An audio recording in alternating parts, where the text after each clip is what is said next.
Can you freaking believe it? I'm on a TEDx stage. How cool is that?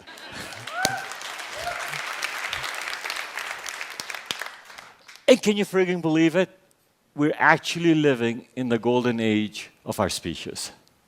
I am in absolute awe of what we have done.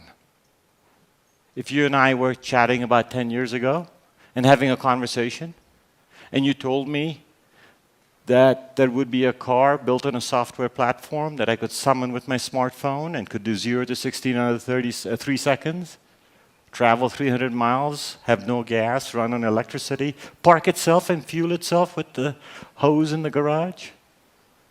You think I'd believe you? No friggin' way. It's called Tesla. If you and I were chatting 10 years ago, and you told me that in this strife-ridden world of ours, with all these people dying, that life expectancy would climb by 50% across the world and 25% in the Western world, would I believe you? Nah. United Nations just showed its latest release of data. 6 years increase in life expectancy over the last 12 globally, 3 years in the Western world. If you told me 10 years ago that a lot of cities in this world were getting 15% of their food through vertical farms that use 99% less land and 90% less water, I wouldn't believe you, but it's true. If you told me more than 10 years ago that the United States Supreme Court would guarantee the right of gay marriages, that'd be freaking crazy. We talk about the United States and that the transgender people, I didn't even know what the word transgender meant, would be fighting for their own bathrooms. And the European Union was protecting the rights of the Middle East refugees. Then I would say you're certifiably crazy. We can regale each other with stories like this for the next couple of hours. We are truly living in the golden age of our species. And as we live and breathe through this golden time, we are, as most humans, want to go to the place of risk. And I would argue that our number one risk is the lack of meaningful work. There are some that would say it's food. I'd say no, vertical farming. There are some who would say it's water. I'd say no, nanotechnology membranes can turn seawater potable. And this is not in the future. It's currently happening in India with millions of liters of fresh potable water being created on a daily basis. Some would say energy. I'd say no. Solar energy has reached the 1% tipping point, and it's accelerating. Solar cells have reduced the cost by 99.7% in the last 6 years, and it's only beginning. Some would say it's global warming, and I say no, because there are already multiple solutions to it, including microbe that can pull out carbon dioxide out of the atmosphere and create energy alongside it. It's stuck in US Congress and bioethical issues because it's a life form. Or Georgetown University has come up with blocks, carbon blocks, that can be sucked out of the atmosphere and buried deep in. Lack of meaningful work, I would argue, is our number one risk. It is who we are as a people. It's what makes you and me. It's our evolution. Meaningful work is a beautiful thing because it is individually defined by each one of us and what it means for each one of us. This is not a story about anything other than you and me as individuals. We define what we mean by meaningful work. For some of us, it might be an economic engine so we can play and we can grow and learn and procreate. For others, it might be a yearning for significance.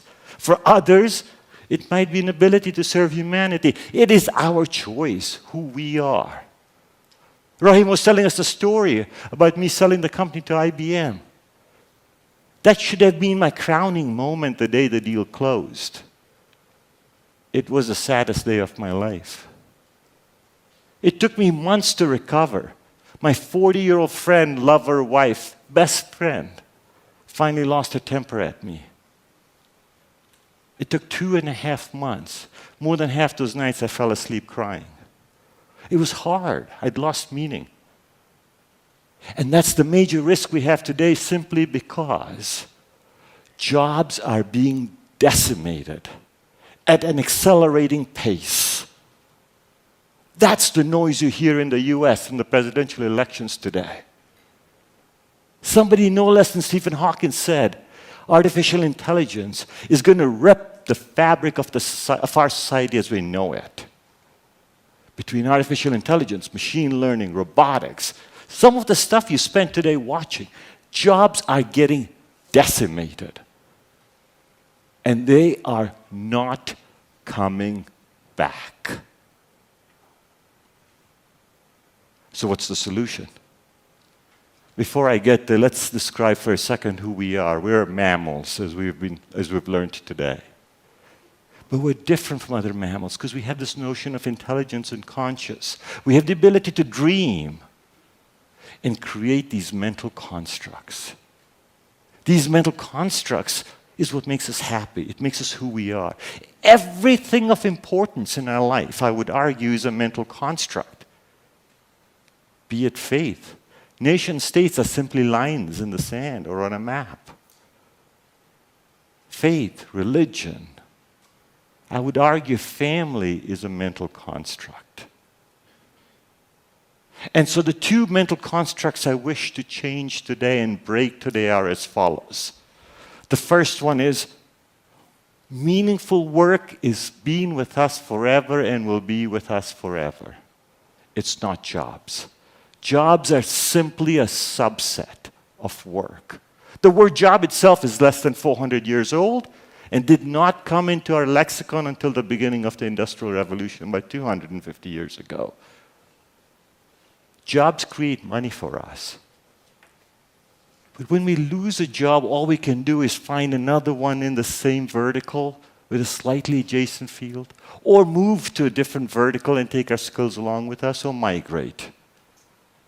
This country is rich in its heritage of migrants creating the wealth and the greatness of this nation, and this city is rooted in that. But jobs do not make necessarily work. Work is something we create for ourselves. This paradigm shift has to change because the people in society are changing alongside it. Look at the data. In the last 30 years in the United States, the working population defined between the ages of 22 and 60 increased by 240%. Number of full-time jobs increased by 180%. Unemployment rate still sits at 5%. What's the gap? It's this whole category of independent workers. People went out there and created work for themselves. In the days of old, it would be the temporary staff, the temporary secretary, the day laborer. Today, it's way more than that. It's the entrepreneur. It's the professional athlete. It's the entertainer. It is the Udemy professor who creates literature and course curriculum. Makes over $1 million a year. We create work for ourselves. That's where our dreams are. That's where our aspirations are. That's what our identity is. That's who we are as human beings. Let's break that mental construct that jobs equal work. No, jobs are a subset of work. People create work. Trudeau does not create jobs, he creates an environment where work is created and we go out there and seek the jobs which somebody gives us. That's the mental construct we have to break. The second mental construct we have to break is in two pieces. It's called entitlement. And 2A is, forget it, entitlement is here to stay. From the moment we were born, we were entitled to suckle at our mother's breast that gave us life. Entitlement is who we are. As we have grown through society, different programs have come in. When we were a junior species, we relied on communities and families to provide us when we couldn't provide for ourselves. Then we relied on the government. We need to discard all forms of social programs and replace it with one: universal basic income, which is the individual right for every citizen to unconditionally get an income from the state on a regular basis. As a capitalist, As a business owner, I demand that out of my leader. I am willing to pay higher taxes for that. Without it, we will destroy the fabric of society as we know it today.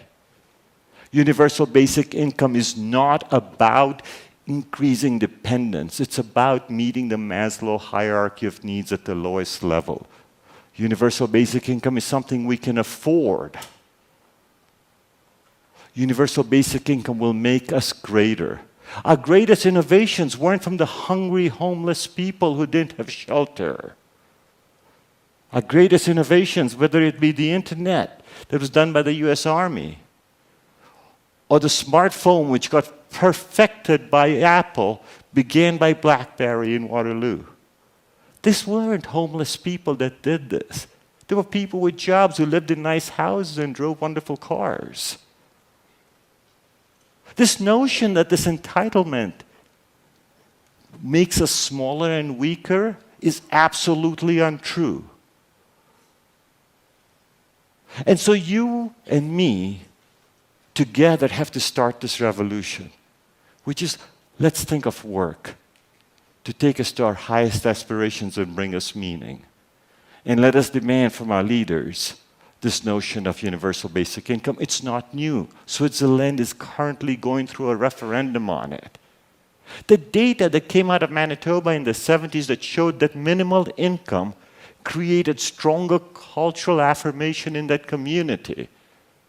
It allowed less resource uses, higher graduation rates, healthier people, lower crime rates. We have to change. We have to demand that for our leaders. Because our species, while being in the golden age, can move a lot further, a lot farther, a lot further. Wherever our destiny takes us, whether it is transhumanism, where the body fuses with non-biological objects to make us greater, whether it is singularity, or whether we traverse the stars. As I look into the future, my hopes and dreams and my prayers are that may we find a way to find meaning not only in our lives, but meaning in the universe itself. Good luck. God bless.